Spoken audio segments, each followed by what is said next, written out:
Hello, hello, you talented stars and starlets. It's your stage mom here, Chantele Francis. And if this is your first time on my channel, well then welcome. Please subscribe right down over here.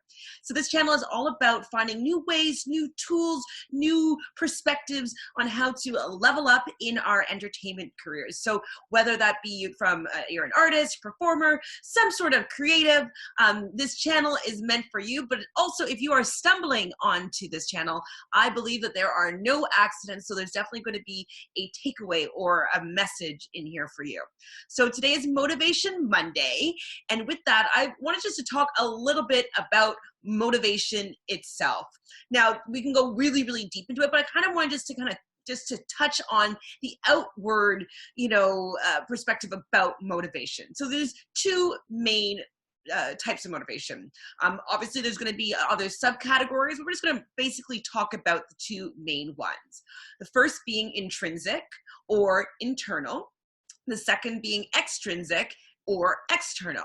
So under internal will fall the things like being motivated by love, being motivated by curiosity, being motivated by learning something new, being motivated by autonomy and maturing, mastery.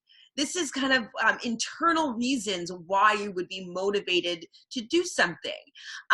Even something as simple like if you are going to join a sports team because you want to play games, the internal or the intrinsic motivation would be to, you love playing games, it's a really good workout and you feel great when you, when you exert some energy and make new friends. Like these are going to be intrinsic motivations for why you might want to join a sports team.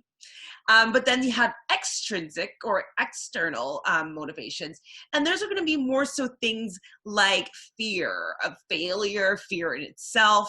Money is a very, very powerful external or extrinsic type of motivation. Salary, fear of punishment, competition.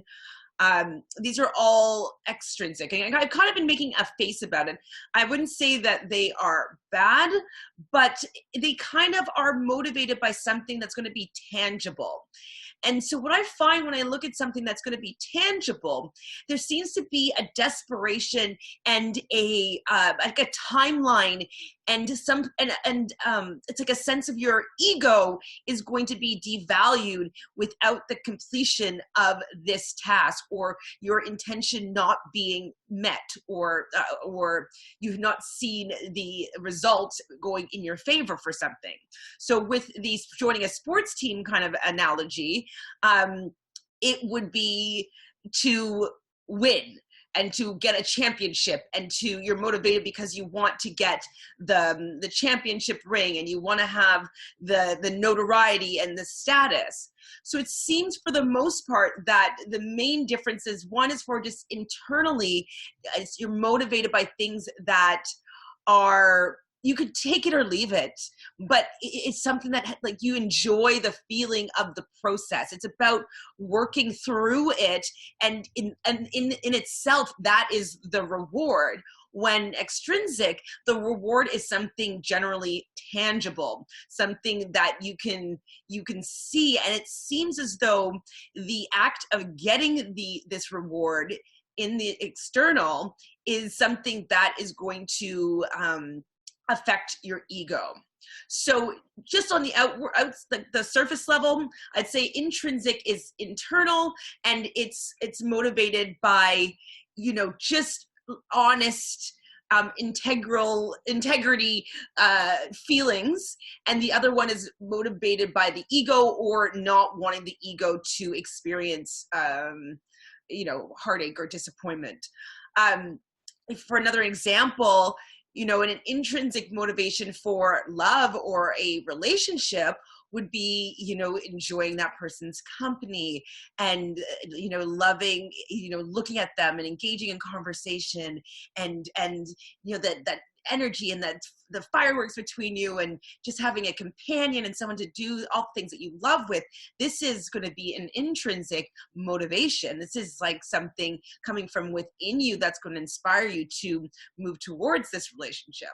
But external would be more so that you are with this other person for how they make you look in society, how, you know, the status that you will have, the type of car that they have, the money that they have, what your ego is going to gain from having this person in your life is what the motivating factor is for this relationship.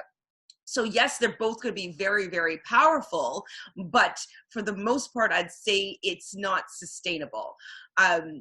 It's like if you remove the reward, it's the house of cards just comes crashing down. And with intrinsic, it's like, you know, it's stable. If you don't win or finish it, it has nothing to do. It was all about the journey. And so there's no house of cards that's going to come tumbling down, because all the steps going through this experience is where the motivation comes from. And that in itself is the reward. So what I wanted you guys to think about is, within your arts career, what is your motivation? Why do you want, you know, this career? I mean, I know that all of us artists, for the most part, deep inside, we have that, our intrinsic motivation. You know, it's a calling. You know, we've wanted to express ourselves creatively since we're a little child.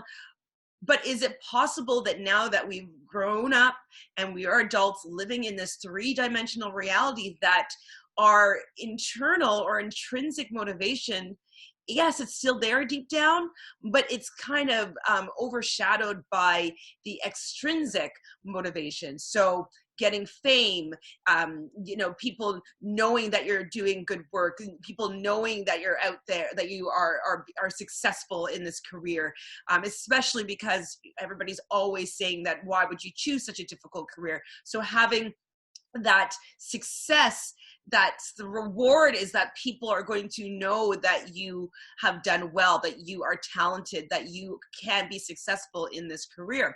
And as much as the beginning seed was motivated by something beautiful, special, and, you know, of the divine, because we've grown up now, and, you know, within that, the entertainment industry, there can be ebbs and flows of successes and yeses and nos, and, you know, it's just going to be different paths for everybody. But we tend to take a lot of hits to our ego. I believe it's because we have now been focusing more so on the external or the extrinsic motivations for these for success in our fields. So what I would ask for you to do is go back and really start to look at the true reasons why you are choosing a career in your art form, because you could very easily have something be fulfilled if you were just, say you're an artist and you just painted on Sunday afternoons. You'd bring out the easel and the paintbrushes and you'd paint just on Sundays without having any sort of, you know, needing to fill a gallery for your art show in a month. Instead, you're just doing it for the full, you just love art, you love expressing your talent that way without having any sort of timeline, any sort of pressure on it. It's just for the act of doing it that you enjoy it. It's all internal, it's all intrinsic. You could easily do that.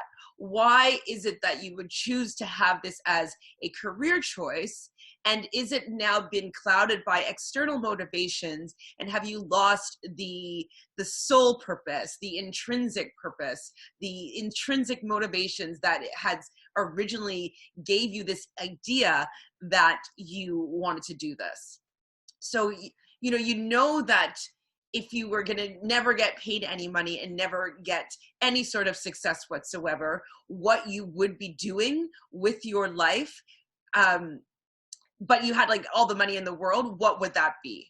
What would it be that you could just do for hours and hours and hours? And if nobody ever saw you doing it, and you were always going to be taken care of and fed, what would you be doing? So you can really try to focus in on what is important to you about the career choice that you're making, and about what the why that you are allowing yourself to be in a career for the arts. Now, I know that all of you have very beautiful reasons behind what is stimulating this desire to express yourself creatively. I get it. I'm an artist. I know where you're coming from. But I also know that within working within the industry, because it is still a business, that some of these business terms start clouding the truth of where we came from and why we wanted to express yourself creatively. And usually the reward of success and financial security is what ends up kind of limiting us from fully expressing ourselves, because it becomes about the ego and the ego getting gratification, as opposed to the process and all the steps that it takes just to do something that you love and do something that you're passionate about. So I think that just having some awareness right now as to your motivations, and maybe you haven't even realized that, oh my goodness, like I stopped doing this because I love it. I started doing it because like I need for people to acknowledge me and say that I'm good enough, and to say that I'm worthy of this career. All of a sudden, that's what my motivation is, to feel worthy, and to feel, and for that to be why I'm motivated to do this career now, as opposed to before, like it became about a business. It was all about how it made me feel inside, and anything that I did within this, in this art form, was fulfilling. It touched my soul. It really was my motivation. So I want you, as I said already, to take a look at what your motivation is right now for the career that you've chosen, and see whether or not you can tune back into the true reasons why you were motivated. The spark of genius has come to you to want to express yourself creatively, and see if you can get back to that point. Get back to the truth of the matter, and less about the external or the extrinsic factors and the extrinsic motivations that seem to be blocking you from allowing yourself to be fulfilled completely in your career. Because, you know, being driven by ego, it ends up leaving, there's like a sense of desperation. That's the energy that ends up coming out. And it's not intentional, because, you know, of course, like you don't want to come across as being desperate within your career. You love it. This is what you've chosen. Like it's, you know, it fulfills you. But when you're coming from an extrinsic or external place, then it becomes about ego, and the desperation comes with trying to fulfill the ego's need of having that sort of gratification. So I just said a whole mouthful of stuff, but hopefully you can take what I'm saying and really tune in and get back to the root and the heart and the sole reason why you wanted this career as an artist, and see if there are any external motivations that may be blocking and hindering the vibrational energy that you need to have to be successful through your internal and intrinsic motivations. It just got to get on the intrinsic side of things. The external side, the reward, yes, you can get the same result, but if you don't, you lose something, it seems, when you're working from an extrinsic motivation. So that's my TED Talk. I hope you enjoyed what I had to say today. If you have any comments, I would love to hear them, because I just kind of make videos as to what is going on and what I hear and I listen to every day. And so, you know, if something pops up that I think is really important, I share that with you. So if this something stimulates something in you that you want to share with me, please do. And I will make a video about it, or we can start a conversation or a dialogue. I never even thought about having different types of motivations, and we can go deeper and deeper and deeper into them. I might do another video further down the road talking more so about how specific we can get with motivations under both categories. But for right now, I just want you to get back to the heart of the matter, the root of the matter, find your internal source as to why you are the artist that you are, and see also where you might be blocking your pure success with the external success from the external motivations. All right. I hope that everybody is doing well. Please subscribe right down over here. Share this video with your friends. Like, comment, ring that bell so you can be notified daily when I release a new video. I wish you all the best, and I will see you in the spotlight. Take care.